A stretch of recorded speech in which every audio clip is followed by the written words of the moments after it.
청취자 여러분을 위해 보내주신 자료들, 저희가 더 깊이 파고드는 시간입니다.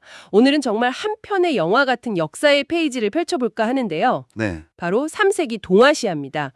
신흥 강국 고구려와 당시 최강대국이었던 위나라가 벌인 거대한 전쟁, 그중에서도 양맥이라는 골짜기에서 벌어진 두 번의 전투 이야기입니다. 그 유명한 전투죠. 네. 보내주신 위키백과 자료와 여러 분석글을 토대로 이 안에 담긴 자만과 참패, 또 영웅적인 희생과 통쾌한 복수까지 이 드라마틱한 역사를 생생하게 한번 따라가 보겠습니다. 네, 오늘 이야기 정말 흥미진진한데요. 본격적으로 들어가기 전에 당시의 판을 먼저 이해하고 가는 게 중요합니다. 당시 국제정세 말씀이시죠? 맞습니다. 우리가 보통 삼국지로 알고 있는 바로 그 시대거든요. 중국 대륙은 위, 촉, 오 세 나라로 쪼개져서 정말 치열하게 다투고 있었고요. 네네. 그리고 바로 그 북동쪽 만주에서는 고구려가 무섭게 세력을 키우면서 떠오르는 뭐랄까 신흥 강국이었습니다. 그러니까 거대한 플레이어들 사이에 낀 아주 팽팽한 지정학적 구도였군요. 바로 그렇습니다. 그리고 고구려와 위나라 사이에는 결정적인 존재가 하나 더 있었어요. 또 있었나요? 네, 바로 요동 지역을 장악하고 있던 공손씨 가문입니다. 이들이 위나라에 속한 척은 했지만 사실상 거의 독립 왕국처럼 군립하고 있었거든요. 완충지대가 사라진다. 뭔가 칸삿돈이 터졌다는 거군요. 흥미로운 건 보내주신 자료를 보니까 고구려와 위가 처음부터 으르렁댄 건 아니더라고요. 맞아요. 시작은 의외로 동맹이었습니다. 네, 아주 불안하고 위태로운 동맹이었죠. 238년에 위나라가 눈엣 가시였던 요동의 공손씨를 제거하기로 결심합니다. 드디어. 네, 그래서 그 유명한 사마이에게 대군을 맡기는데 이때 고구려의 동천왕이 군사 1000명을 보내서 사마이를 돕습니다. 고구려가 위나라를요? 그렇죠. 적의 적은 친구라는 오래된 공식에 따른 전형적인 목적을 위한 동맹이었던 겁니다. 결국 두 나라가 힘을 합쳐서 가운데 끼어있던 공손씨를 멸망시킨 거네요. 그럼 이제 요동 땅은 두 나라가 사이좋게 나눠 갖는 건가요? 동맹의 대가가 있었을 것 같은데요. 바로 그 지점이 갈등의 씨앗이 됩니다. 아, 자료에 명확한 기록은 없지만 많은 분석글에서 이렇게 추측을 해요. 고구려는 당연히 요동 지역의 일부를 넘겨받을 거라고 기대를 했겠죠. 당연히 그랬겠죠. 하지만 위나라는 공손씨를 제거한 뒤에 요동 전체를 그냥 직접 통치해버립니다. 와, 이거는 고구려 입장에선 완전히 뒤통수를 맞은 셈이죠. 더 최악인 건 이제 위나라라는 초강대국과 직접 국경을 맞대게 된 겁니다. 완충지대는 사라지고 언제 터질지 모르는 시한폭탄만 남게 된 거죠. 상황이 완전히 달라졌군요. 고구려의 동천왕 입장에서는 정말 속이 부글부글 끓었겠는데요? 네. 당시 동천왕은 굉장히 호전적이고 영토 확장에 대한 야심이 아주 큰 인물이었습니다. 결국 불과 4년 뒤인 242년에 엄청난 결정을 내립니다. 어떤 결정이죠? 위나라의 서쪽 국경지대인 서안평을 선제 공격한 거죠. 먼저요. 네. 동맹은 완전히 깨지고 거대한 전쟁의 막이 오르게 됩니다. 아무리 그래도 상대는 삼국지의 최종 승자가 될 위나라인데 먼저 공격을 하다니 정말 대담한 결정이네요. 내구 반대는 없었나요? 왜 없었겠습니까? 등내라는 신하가 아주 절절하게 반대했다고 합니다. 강대국인 위나라와 싸우는 건 스스로 화를 자초하는 일입니다. 라면서 여러 번 간언을 했죠. 하지만 야심에 불타는 왕은 듣지 않았고요. 결국 등내는 머지않아 이 땅이 적들의 말발굽 아래 쑥대밭이 되는 것을 보겠구나 탄식하면서 스스로 음식을 끊고 굶어 죽었다고 합니다. 와, 앞으로 닥쳐올 비극을 온몸으로 예견한 셈이죠. 자신의 목숨을 던져서까지 경고를 한 거군요. 결국 등내의 예언대로 위나라의 무서운 반격이 시작되겠네요. 그렇습니다. 2년 뒤인 244년 위나라는 장수 관구검에게 대군을 맡겨서 고구려를 침공합니다. 네. 병력 규모도 엄청났지만 당시 북방 최강의 기마민족으로 불리던 오한과 선비족까지 동원한 말 그대로 연합군이었어요. 상황이 정말 안 좋은데요. 그런데 놀랍게도 전쟁 초반에는 고구려가 연전연승을 거두더라고요. 맞아요. 비류수 전투 그리고 오늘 이야기의 핵심인 1차 양맥 전투에서 위나라 군사 수천 명의 목을 베는 대승을 거둡니다. 대체 어떻게 된 일이죠? 아무래도 홈그라운드 이점을 잘 살렸겠죠. 좁은 골짜기나 강을 낀 지형으로 대군을 유인해서 각계격파하는 그런 전술에 능했을 겁니다. 문제는 이 연이은 승리가 동천왕을 너무 자만하게 만들었다는 겁니다. 아, 자료에 보면 왕이 직접 이런 말을 했다고 나와요. 위나라 대군이 우리 고구려의 적은 군사만도 못하구나.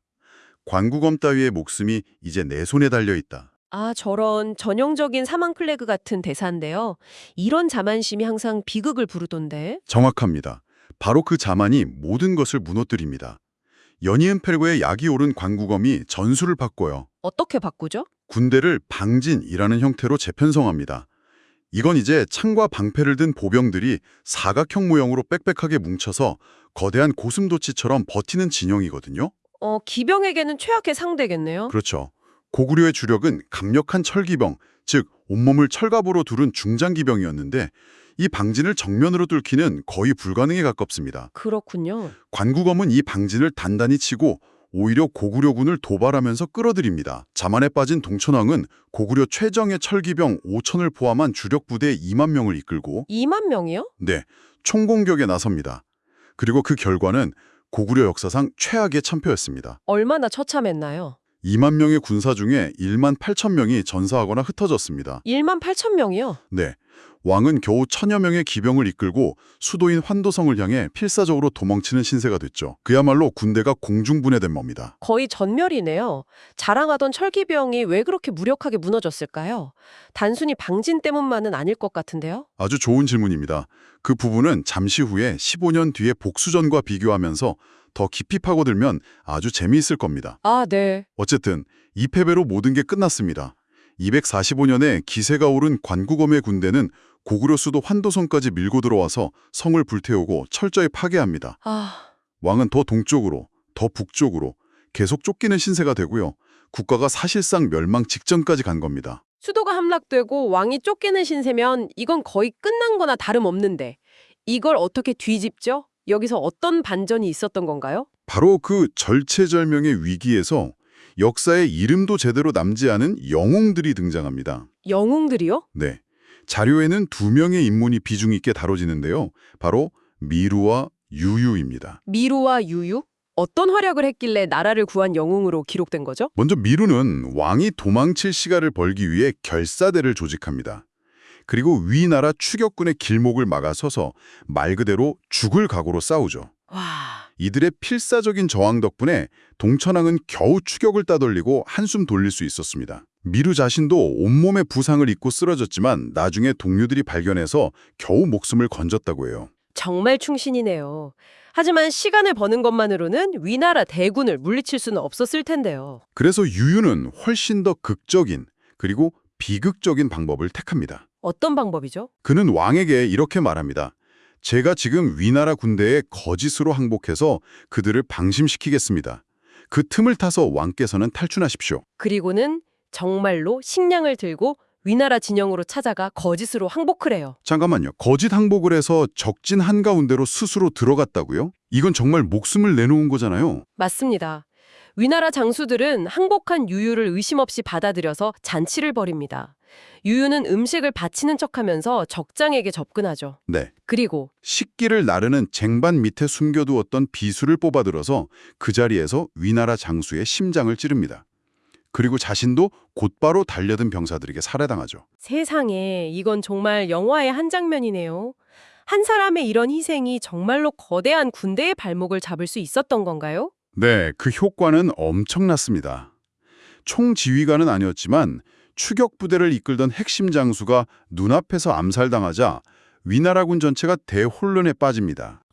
지휘체계가 무너졌군요. 그렇죠. 지휘체계가 마비되고 병사들의 사기도 꺾였죠. 결국 그들은 더 이상 동천왕을 추격하는 걸 포기하고 점령지인 낙랑군으로 군대를 돌립니다. 왕 한 명의 자만이 나라를 멸망 직전까지 몰고 갔는데 이름 없는 신하 2명의 목숨을 건 희생이 그 나라를 구한 겁니다. 정말 역사의 아이러니네요. 그렇게 고구려는 겨우 위기에서 벗어났군요. 하지만 수도는 잿더미가 되고 수많은 군사와 백성을 잃었으니 상처가 어마어마했겠어요. 회복하는 데 아주 오랜 시간이 필요했습니다. 그리고 정확히 15년의 세월이 흐릅니다. 15년? 259년 참패의 주인공이었던 동천왕은 죽고 그의 아들인 중천왕이 왕위에 올라 나라를 다스리고 있을 때였죠. 위나라가 다시 한번 장수 울지에를 앞세워서 고구려를 침공해 옵니다. 15년 만에 2차전이군요. 고구려로서는 정말 피하고 싶은 싸움이었을 텐데요. 그런데 아주 드라마틱하게도 두 군대가 맞붙은 장소가 바로 15년 전 아버지가 역사적인 참패를 당했던 바로 그곳 양맥 골짜기였습니다. 와, 이건 운명의 장난 같은데요. 아버지의 치욕이 서린 바로 그 장소에서 아들이 다시 적을 맞이하게 된 거군요. 결과는 어땠나요? 결과는 180도 달랐습니다. 중천왕은 직접 정예기병 5천을 이끌고 출전해서 위나라 군사 8천여 명의 목을 베는 압도적인 대승을 거둡니다. 와, 5천으로 8천을요? 네, 15년 전 아버지의 치욕을 아들이 같은 장소에서 몇 배로 대갚아준 통쾌한 복수전이었죠. 정말 극적이네요. 아니 근데 어떻게 이렇게 다른 결과가 나올 수 있죠? 15년 전에는 2만 대군이 속수무책으로 당했는데 이번에는 5천 기병만으로 8천을 격파했다니요? 여기서 제가 보내드린 자료의 한 분석글이 정말 흥미로운 지점을 짚어내더라고요. 1차전과 2차전의 기록에서 고구려 기병을 칭하는 단어가 다르다는 점이요? 오, 핵심을 정확히 보셨네요. 이게 바로 이 전쟁의 가장 흥미로운 미스터리이자 승패를 가른 열쇠일 수 있습니다. 아, 그런가요? 네.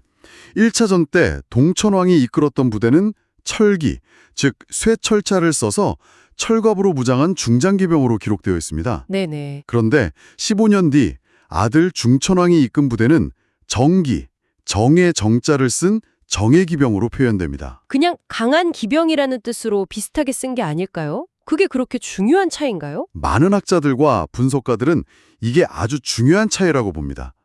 고구려 군사 전술의 엄청난 진화를 보여주는 단서라는 거죠. 아, 15년이라는 시간 동안 고구려는 단순히 군사 숫자만 회복한 게 아니었던 겁니다. 아버지의 뼈아픈 실패를 밤낮으로 복귀하고 분석하면서 무엇이 잘못되었는지, 어떻게 싸워야 하는지를 처절하게 연구했다는 추측이 가능합니다. 그러니까 1차전 때는 강력한 철기의 돌파력만 믿고 그냥 정면으로 부딪히다가 위나라의 그 방진이라는 벽에 막혀서 자멸해버렸다는 거군요. 바로 그겁니다. 철기, 즉 중장기병은 엄청난 파괴력을 가졌지만 속도가 느리고 기동성이 떨어지는 약점이 명확하거든요. 단단하게 뭉친 보병 방진 앞에서 무력해질 수 있죠. 네, 복합 기병부대였을 가능성이 높습니다. 복합 기병부대요? 네, 먼저 가볍고 빠른 경기병들이 적진 주위를 빙빙 돌면서 활을 쏘거나 치고 빠지면서 방진을 교란시키고 약화시키는 거죠. 흔들어 놓는군요. 그렇죠. 적들이 혼란에 빠져서 진영에 균열이 생기는 바로 그 순간 약해진 지점을 향해 무시무시한 중장기병 부대가 쐐기처럼 파고들어서 진영 전체를 박살내는 겁니다. 와, 훨씬 더 정교하고 입체적인 전술이네요. 그럼 15년 동안 단순히 복수의 칼만 간 게 아니라 아버지의 패배를 교훈 삼아 완전히 새로운 군사 시스템을 만들었다고 볼 수도 있겠네요. 맞습니다. 이건 단순한 복수가 아니라 체질 개선이었군요. 정확합니다. 아버지의 실패에서 배운 아들의 지략이 빛나는 순간이죠. 한번 실패했던 똑같은 장소에서 완전히 달라진 전술로 압도적인 승리를 거둠으로써 15년의 치욕을 완벽하게 씻어낸 겁니다. 자, 그렇다면 이 길고 참혹했던 전쟁의 최종적인 결과와 또 역사가 우리에게 남긴 의미는 무엇일까요? 고구려 입장에서는 수도가 불타고 나라가 망할 뻔한 정말 뼈아픈 경험이었죠. 하지만 이 시련을 통해서 더 강해졌습니다. 중화왕조라는 초강대국과 싸워서 이겨낼 수 있다는 자신감을 얻었고 위기 속에서 어떻게 생존하고 다시 일어서야 하는지를 온몸으로 배운 겁니다. 네. 반면 위나라는 전쟁에서는 이겼지만 고구려를 완전히 굴복시키지는 못했죠. 결정적으로 이 전쟁 이후 위나라는 사마씨 가문이 쿠데타를 일으키는 등 극심한 내부 혼란에 빠져들어요. 내부 문제 때문에 네, 더 이상 고구려에 신경 쓸 여력이 없어진 거죠. 역사가 참 아이러니하네요. 결국 위나라의 내분 덕분에 고구려가 상처를 회복하고 힘을 기를 절호의 시간을 번 셈이군요. 바로 그렇습니다. 그리고 그 힘이 훗날 우리가 아는 광개토대왕 같은 위대한 정복군주가 등장하는 밑거름이 되었다고 볼 수 있겠네요. 네, 물론 보내주신 자료들도 언급하듯이 이 양맥이라는 골짜기의 정확한 위치가 아직도 미스터리고 사료마다 전투 연도 기록이 조금씩 달라서 연구에 한계가 있다는 점은 감안해야겠지만요. 맞습니다.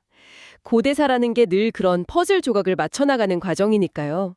하지만 분명한 건 이 전쟁이 고구려의 운명을, 나아가 동아시아 전체의 역사를 바꾼 중요한 분기점이었다는 사실입니다. 오늘은 위태로운 동맹으로 시작해서 자만으로 인한 참패, 이름 없는 영웅들의 숭고한 희생, 그리고 15년 만에 통쾌한 복수국으로 이어진 고구려 위전쟁을 깊이 들여다봤습니다. 한 국가의 생존력이 어떻게 시련 속에서 단련되고 진화하는지를 보여주는 정말 드라마틱한 여정이었습니다. 마지막으로 청취자 여러분께 이런 질문을 하나 던지면서 마무리하고 싶습니다. 네, 자료에서 보셨듯이 고구려가 최종적으로 요동 지역을 완전히 장악하고 최전성기를 맞이한 건 이 전쟁으로부터 100년도 더 지난 광개토 대왕 때였습니다. 훨씬 뒤의 이야기죠. 네, 오늘 우리가 이야기한 이 전쟁은 그 기나긴 역사의 한 페이지에 불과했죠. 그런데 한번 상상해 보는 겁니다. 만약 245년 미로와 유유의 희생이 없었다면, 만약 그때 고구려라는 나라가 역사 속에서 완전히 사라져버렸다면, 지금 우리가 보고 있는 동아시아의 지도는 과연 어떤 모습일까요? 이 고대 전쟁이 일으킨 거대한 나비 효과를 한 번쯤 생각해 보시는 것도 흥미로운 지적 유의가 될 것 같습니다.